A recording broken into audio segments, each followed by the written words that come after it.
Hello and welcome to another video. If you are new here, my name is Lanice, and if you are not new here and you're a returning subscriber, I want to say thank you, 1, for subscribing, and 2, for tuning into another one of my videos. So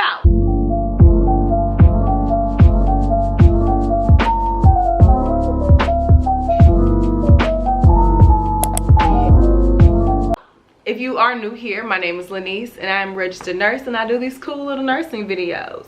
And today I just want to talk to you guys about some of the things that you should ask whenever you're choosing your travel nurse assignment. So this can be things that you either need to ask the nurse managers whenever you interview, or things you need to ask your agency, because there are so many agencies out here and I am realizing that a lot of them offer different things. So you might want to make sure you pick the right agency too. Okay, so first things first, you always want to make sure that you're going with the best agency. So this is my second travel nurse assignment, and this is also the second agency that I have worked with since I began travel nursing. My first assignment was with Aya, and I don't feel comfortable telling you guys who I'm traveling with this time, but when the time comes around, I will tell you guys about it. But one thing I will tell you that Aya had that this agency doesn't have is scrub reimbursement. So when you're shopping along for agencies and you want to know which one is the best, I would definitely look into scrub reimbursement. And the crazy thing is that when I was traveling with Aya, I didn't need new scrubs because that facility that I worked for was wearing navy blue scrubs, and my previous facility was wearing navy blue scrubs, so I just used all my old scrubs and I was good.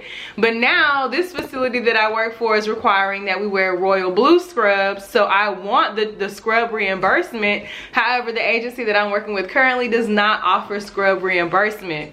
Also, when shopping around or looking around with different agencies, you want to see which one is going to offer you the most stipend, the non-taxable stipend, because that is where a bulk of your money is going to come from as a travel nurse.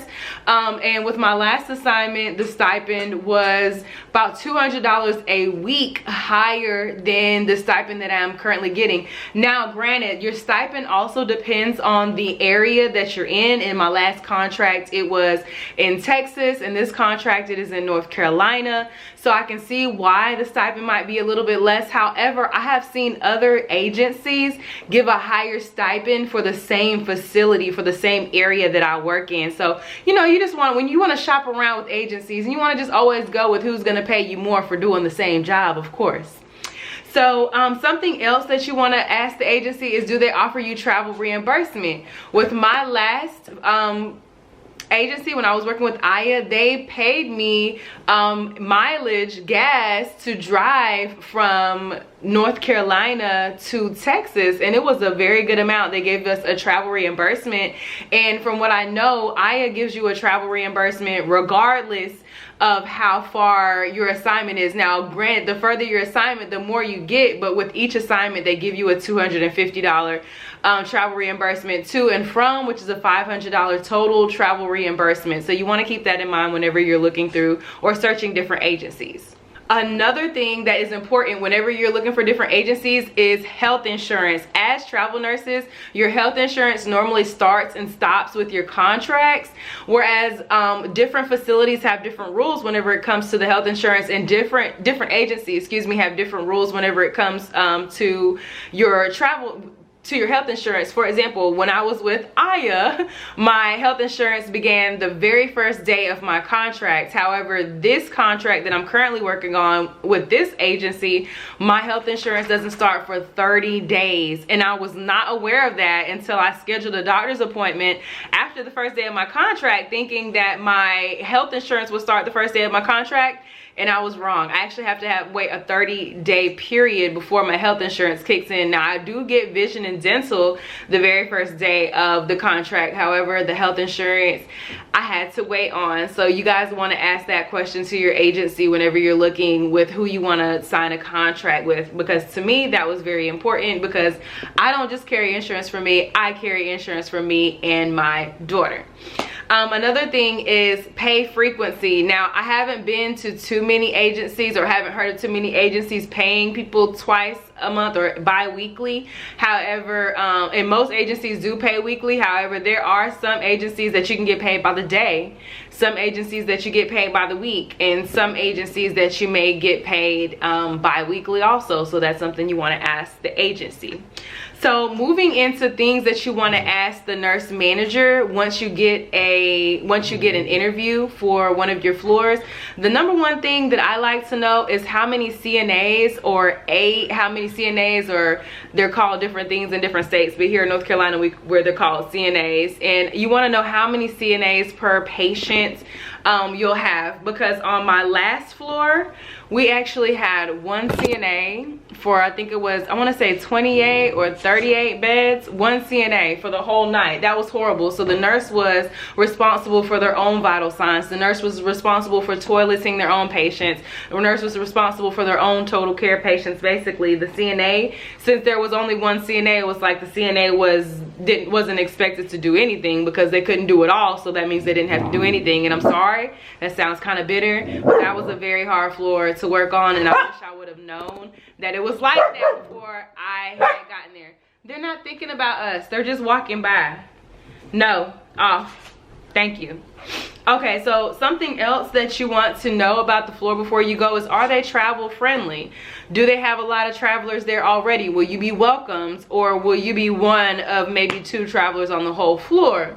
Now, this might sound like it doesn't matter, but on the last floor I worked on, and on the floor that I work on, PRN, because I never left my original job, it's nothing but travelers. So travelers are training travelers, and it is more welcoming because everyone's a traveler. However, I don't think that everyone is getting that great training.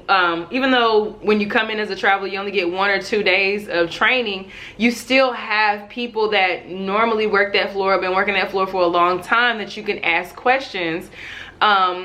Whereas if you are on a floor that is all travelers, it's not gonna be that many people that you can ask questions about the fine details, because they are in the same boat as you. They're just getting there, they're just learning the floor too.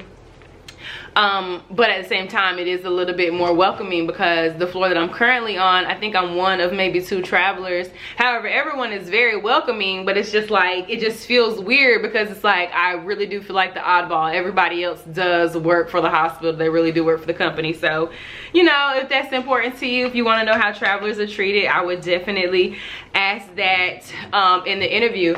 Another thing that you would want to ask the nurse manager, depending on the acuity, is what types of medications do they see frequently given? What type of, I work on a cardiac floor, I work on telemetry, so I want to know what kind of drips are normally given. Do you guys do PCIs? What type of procedures do you normally see these people have on this floor?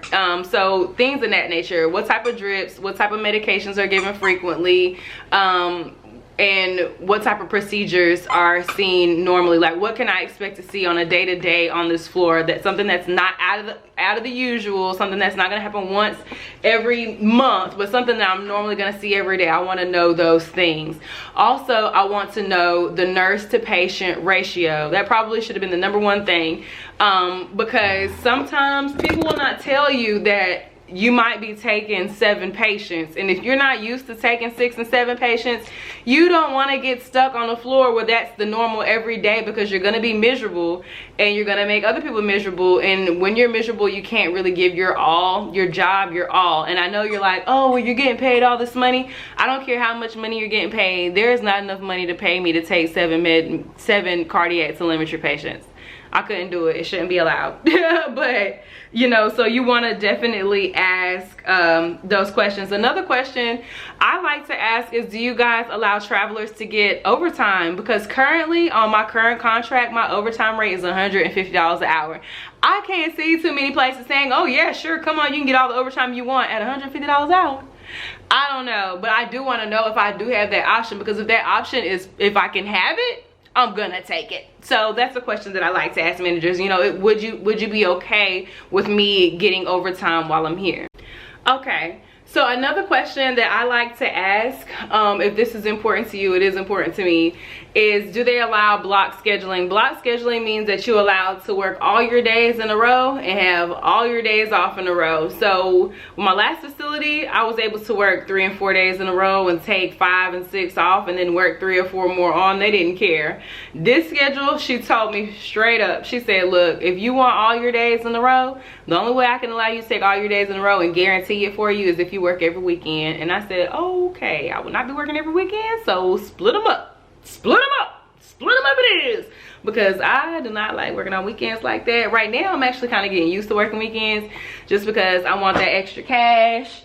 But I don't want to be forced to work every weekend. That's not an option for me. I do have a life. But that leads me to another question I like to ask. What are the weekends like? What are the weekends like as far as how many weekends a month do I have to work? Do I have to work every other weekend? Like on my home unit, we had to work every other weekend, and that was a headache. On this unit that I'm currently working on, I only have to work 4 weekend days in a 6-week track. So I can work all Sundays, I can work all Saturdays, I can work Saturday, Sunday, and not have to work any more weekends. So as long as I get in 4 weekend days in a 6-week track, I'm good. And to me, I think that's doable, that's feasible.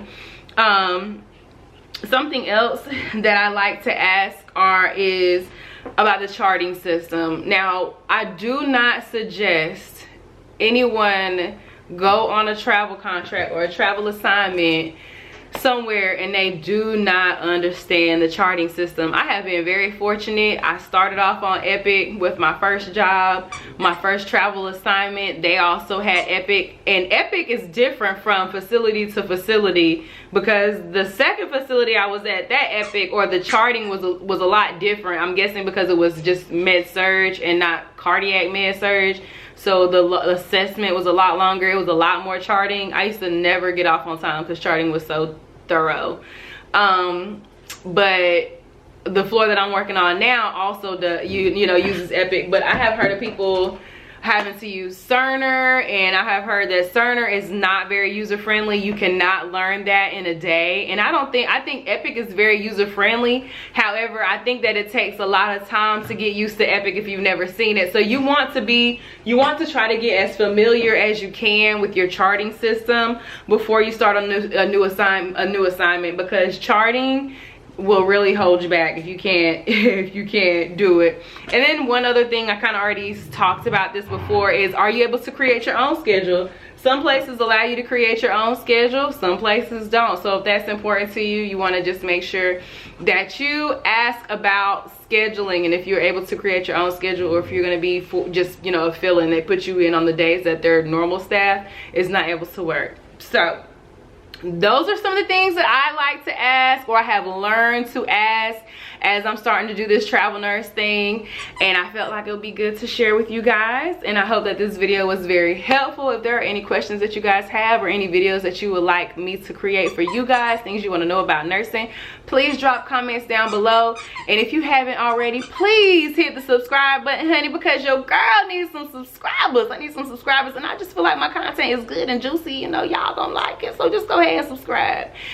Hit the like button if you haven't, and please share this video with anyone else who is thinking about becoming a nurse, who has questions about travel nursing, just anything nursing. Just send this video to those people, okay? And I'm gonna keep this one short and sweet, and I'm gonna be out. Peace.